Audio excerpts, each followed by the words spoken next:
Hello friends, welcome to Takshila High School of Civil Services and welcome to in this video. In this video friends, I am going to discuss about the hot topic and hot topic that is related to our political system. And in this topic, we are going to discuss about the 130th Amendment Bill. Please keep in the mind, this is bill, this is not an act. Okay, latest amendment in Indian Constitution was 106th Amendment. Okay. सो आज की इस topic में हम लोग जो है 130 में जो हमारे संविधान संशोधन बिल जो है विधेयक है उसको हम लोग डिस्कस करेंगे। एंड आपको पता ही है कि कल जो कॉन्टेक्स्ट की अगर बात करेंगे कि हमारे पार्लियामेंट में लोकसभा में जो है इस बिल को इंट्रोड्यूस किया गया था और इसी बिल के साथ दो और भी बिल थे और जिनको इंट्रोड्यूस किसने किया था, हमारे गृह मंत्री अमित शाह जी ने। जैसे ये बिल इंट्रोड्यूस हुआ, अभी आऊंगा बताऊंगा, ठीक है, वैसे ही आपका ऑपोजिशन और जो हम लोग बात करते हैं गवर्नमेंट के बीच जो डिबेट हुआ देखने में मजा आ जाता। ठीक है, विपक्षी पार्टी अमित शाह को याद दिला रहे थे, ठीक है, अमित शाह उनको याद दिला रहे थे। ठीक, so will have to discuss. So basically कि अगर हम लोग बात करेंगे तो 130th अमेंडमेंट एक्ट जो है, अमेंडमेंट बिल जो है, ये रिलेटेड है किससे? Removal, please keep in the mind, removal of prime minister, removal of CM, removal of minister, removal of state minister, इन सबके रिमूवल से रिलेटेड है। और ये अपने इंडियन कॉन्स्टिट्यूशन में पहली बार जो है ये आपका बिल आया, ऐसा बिल आया। क्योंकि अगर हम लोग बात करेंगे, जो अगर बात करते हैं अगर कोई भी मिनिस्टर जेल भी चला जाता था, ठीक है, या सीएम, आम आदमी पार्टी के आप सीएम का एग्जांपल ले लीजिए, जेल में जा करके वो सरकार चला रहे थे। क्या मोरालिटी की बात करेंगे ये लोग, क्या ये जो एथिक्स की बात करेंगे, क्या ये पॉलिटिकल जो है रिस्पॉन्सिबिलिटी की बात करेंगे? तो मेरे लिए in my opinion I can say कि this bill is really very very important for Indian political system. और ये खुशी की बात है, this is really according to me कि दिस गवर्नमेंट, ये जो गवर्नमेंट है एक बहुत ही अच्छा जो है आपका बिल लाने की कोशिश किया है। ठीक है, अब इसके अपने चैलेंजेस है, ड्रॉबैक्स है, इसका अपना बेनिफिट्स है, सिग्निफिकेंसेस है, but in the Indian history ये ऐसा बिल 130th अमेंडमेंट बिल जो आया है ना, रिमूवल, अगर कोई भी सीएम है या पीएम है या कम मिनिस्टर है, अगर उसके ऊपर कोई सीरियस चार्ज लग गया जिसमें 5 साल तक की सजा होती है और उसके लिए अगर वो 30 दिनों तक कंटिन्यू जेल में रहेगा तो 31वें दिन उसे रिमूव कर दिया जाएगा। अगर हम बात करेंगे लेट सपोज अगर स्टेट मिनिस्टर का तो गवर्नर, अगर काउंसिल का that means union council of minister का तो प्रेसिडेंट। तो प्राइम मिनिस्टर के केस में क्या होगा, will have to discuss. Prime minister के केस में क्या होगा कि अगर वो जो है आपका 30 दिनों तक जेल में रहते हैं तो 31वें दिन उनका ऑटोमेटिक रिजाइन माना जाएगा। ओके, और सीएम के लिए भी यही एप्लीकेबल होगा। So let's move ahead. हम लोगों ने देखा कि जो हमारे अमित शाह जी ने हमारे पार्लियामेंट में उन्होंने क्या किया, 3 बिल जो है इंट्रोड्यूस किया। उसमें से सबसे मोस्ट इंपोर्टेंट बिल जो डिबेट है वो आपका क्या हुआ था, removal of the prime minister, chief minister, minister under certain condition. So अगर हम लोग बात करते हैं, so we are going to discuss constitution 130th amendment bill. Okay, and अच्छा इसी के साथ 2 और अदर बिल्स थे, government of union territories amendment bill 2025, then Jammu and Kashmir reorganisation amendment bill 2025। अब ये सारा चीजें हम लोग को डिस्कस करना है, ठीक है, लेकिन इसी इमेज में एक चीज आपको दिखाई देगा कि क्या प्रोविजन होगा अगर किसी भी पर्सन को अरेस्ट, पर्सन मतलब मिनिस्टर, सीएम या पीएम की बात कर रहे हैं, if they will be arrested and detain for 30 consecutive days on serious criminal charges. Serious criminal charges means what? कि basically if in any crime, if they will get 5 years, punishments, तो उसे serious crime माना गया। So facing charges of offenses punishable with imprisonment of 5 years or more. Okay, तो ऐसे cases में अगर वो 30 दिनों तक रहते हैं तो उनको क्या कर दिया जाएगा, रिमूव कर दिया जाएगा। ठीक है, और रिमूवल अथॉरिटी कौन होगा? For PM and union minister president, then for in state governor, for CMs and state minister, and in union territory जहां पे स्टेट लेजिस्लेटिव असेंबली है वहां पे आपके लेफ्टिनेंट गवर्नर होंगे। ओके, एंड उसके बाद हम लोग को हर एक चीज जो है अब डिस्कस करेंगे। तो चलिए आगे बढ़ते हैं। So we are going to discuss constitution 100th amendment bill. अच्छा, बिल और एक्ट में क्या डिफरेंस है? It will talk about the act. So act means क्या, वो हमारे पार्लियामेंट से पास हो गया है, उसपे प्रेसिडेंट का सिग्नेचर हो चुका है, गैजेटेड ऑफ इंडिया में पब्लिश हो चुका है। ठीक है, बिल तो सिर्फ क्या होता है, इंट्रोड्यूस होता है, एक ड्राफ्ट के रूप में ही होता है। जैसे हमारा ये 130th अमेंडमेंट बिल जो है ये आपका क्या हुआ, इंट्रोड्यूस हुआ है। तो हर एक कॉन्स्टिट्यूशन अमेंडमेंट बिल जो है एक्ट नहीं हो सकता, ओके क्योंकि हो सकता है कुछ पास ना हो पार्लियामेंट से, कुछ जो है पास नहीं होगा तो बिल बनेगा कैसे, okay so will have to understand. So आप जब बात करोगे कॉन्स्टिट्यूशन अमेंडमेंट बिल 368, आपका जो article 368 you will have to remember. So first thing first, जो बिल जो है who propose the bill, so first context we already discuss कि our home minister okay basically propose the bill. So what is the objective of this bill, 130th Constitution Amendment Bill? Objective is what? कि disqualify or remove central or state, okay, Council of Minister. Council of Minister की अगर बात करेंगे, so who is the head of the Council of Minister? At union level, Prime Minister. At state level, Council, CM. Okay. So that means objectives of the bill is what? To disqualify or remove central or state minister, including PM, CM or Council of Minister. And if they detain for 30 plus consecutive days on a serious charges means corruption, grave offenses, okay, बहुतों के ऊपर तो rape का भी आरोप लग सकता है, ओके सो कॉन्स्टिट्यूशनल अमेंडमेंट की जरूरत होगी। कॉन्स्टिट्यूशनल अमेंडमेंट कौन से आर्टिकल में? एज यू नो कि आर्टिकल 74 टॉक्स अबाउट कि there shall be a council of minister, okay and article 75 से ही प्राइम मिनिस्टर को अपॉइंट किया जाता है। Prime minister will be appointed by the you can say कि प्रेसिडेंट अकॉर्डिंग टू आर्टिकल 75 में ये on the advice of okay prime minister, other minister okay other council of minister will be appointed by the president.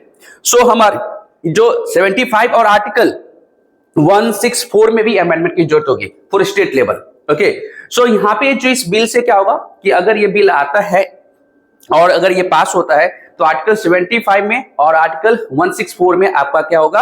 Amendment होगा, okay so की provision क्या है?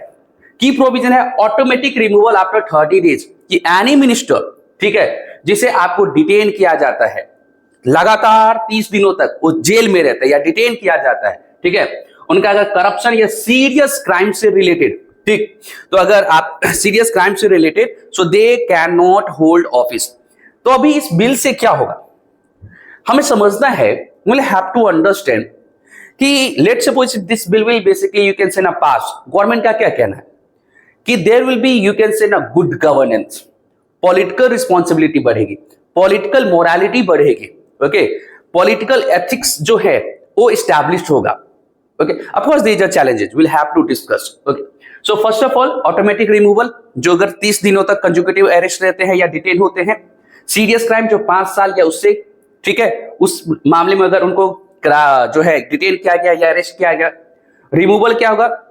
Removal to be formally executed by the president for union minister and advice of the prime minister and effective from the 31st day of custody. And जो इसकी applicability दोनों जगह है, union में भी है और आपका स्टेट में भी है, ओके यूनियन में भी है और स्टेट में भी है।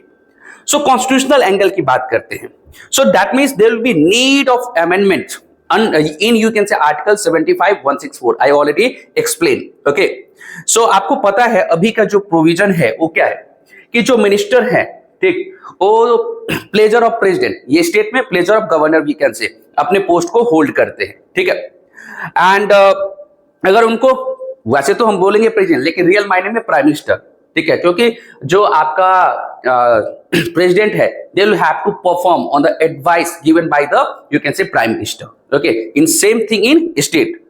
सो अगर आप बात करोगे कोई भी अभी जो है आपका ऑटोमेटिक डिस्क्वालिफिकेशन अभी नहीं है, ठीक है एंड अगर हम लोग बात करते हैं, हाँ अभी एक चीज है, representation of people act 1951 talks about the disqualification after conviction for more than 2 years, अगर 2 साल से अधिक अगर सजा हो जाता है, ठीक है, तो उस पर्सन को डिस्क्वालीफाई कर दिया जाएगा।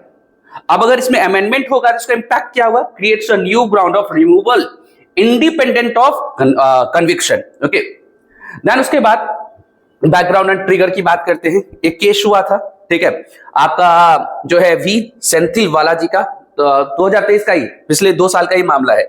इसमें डीएमके के मिनिस्टर थे, उनको अरेस्ट किया गया था मनी लॉन्ड्रिंग केस में, ठीक है, और गवर्नर ने क्या किया था, उनको डिसमिस कर दिया था, लेकिन सुप्रीम कोर्ट ने उन्हें रीइंस्टेट कर दिया आफ्टर बेल, ओके इसमें भी प्रोविजन है 130 कॉन्स्टिट्यूशन अमेंडमेंट बिल में कि अगर कोई भी पर्सन, ठीक है, जिसको लेट सपोज कि बरी कर दिया जाता है तो वो दोबारा अपने पोस्ट पे आ सकता है, ले सकता है, ओके देन जो है ऑल्सो अगर हम लोग बात करेंगे, ठीक, तो अगर आपको यहाँ पे जो है कंट्रोवर्सी भी है कि इससे क्या हो सकता है कि जो सेंटर मिसयूज कर सकती है, आप अगर जाएंगे पढ़ेंगे डिटेल में, या इसी वीडियो से आपको सारी चीजें समझ में आ जाएगा, ठीक है, कि सेंटर डिक्टेट कर सकती है। जैसे राहुल गांधी ने बोला कि ये बिल तो ऐसा है जैसे मिडिवल समय में हम चले जाएंगे, जिस समय राजा जो है शासक जो होता था किसी को भी डिसमिस कर देता था, ठीक है। एंड फिर जो है अगर आप बात करोगे, हाँ, हमारे ममता बनर्जी ने बोला है, क्या बोला है ममता बनर्जी ने, कि ये जो बिल है वो आपका एक सुपर इमरजेंसी है,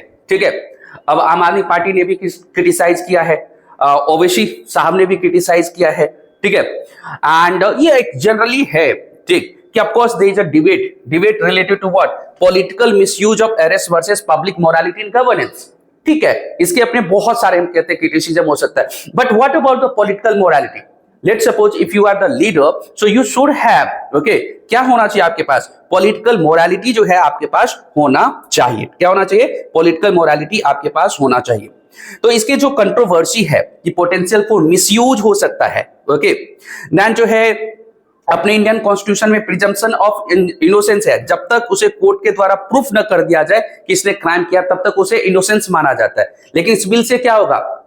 ये तो भाई इनोसेंस ही रहा, क्या मालूम सेंटर ने वैसे आपका अरेस्ट कर लिया है। वैसे भी आप लोग सुनते होंगे, आईटी की बात, इनकम टैक्स की बात करिए, ईडी की बात करिए, सीबीआई की बात करिए, कितनों को अरेस्ट कर सकते हैं। तो of course there is a, you can say, criticism, but ये एक पॉलिटिकल मोरालिटी को आपको जरूर जो है इसको इनहांस करेगा।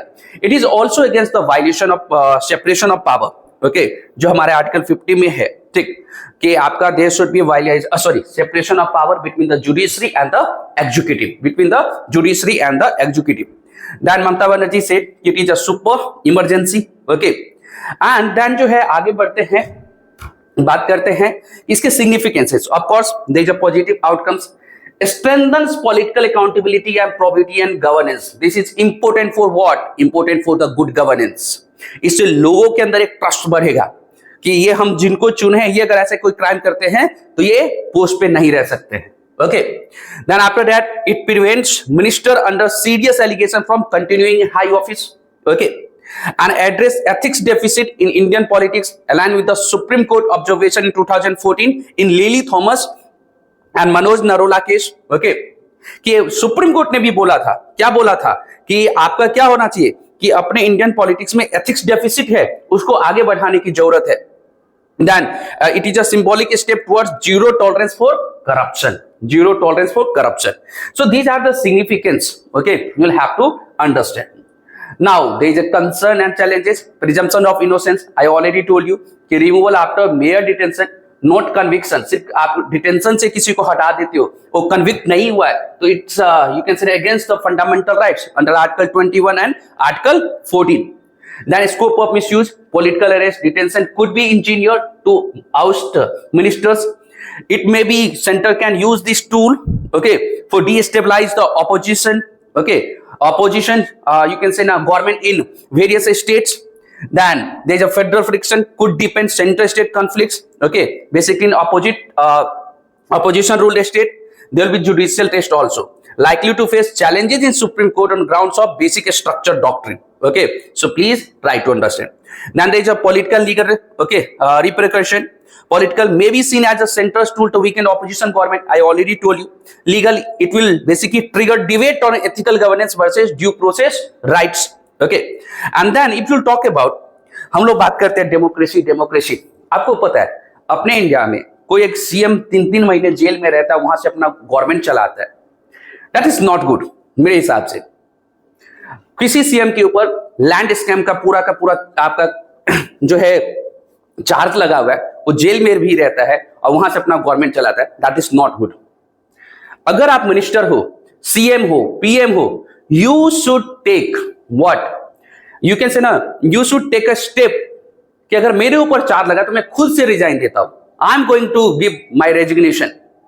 बट अपने इंडिया में ऐसा नहीं होता है और होना चाहिए। इससे क्या जाएगा भाई संदेश? what will be the message? Let's suppose chief minister in the jail and they are basically you can say governing the states or you can say any union territories, okay, so this is not a good example for us.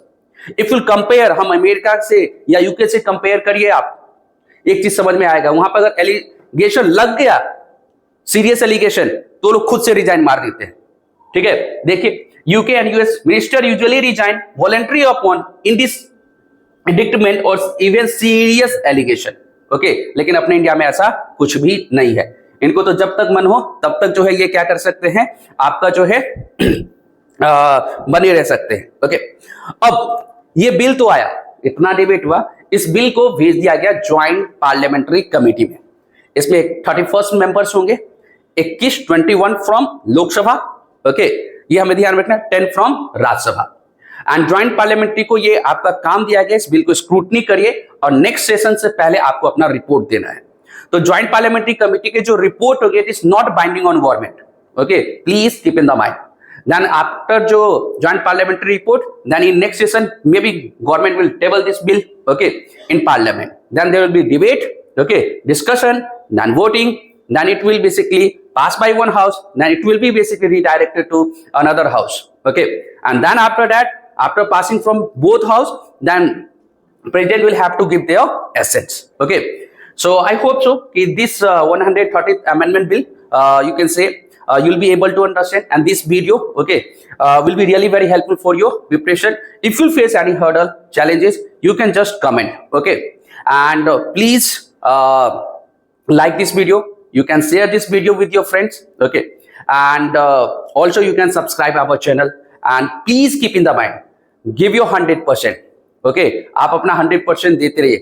Let suppose कोई भी दिक्कत होता है, हम लोग का जो toll free number है, आप उस पर भी कॉल जो है कर सकते हैं, ठीक है, और बात कर सकते हैं, ठीक है, और बस believe in yourself, believe in God and give your 100%। Thank you so much, all the best, may God bless you.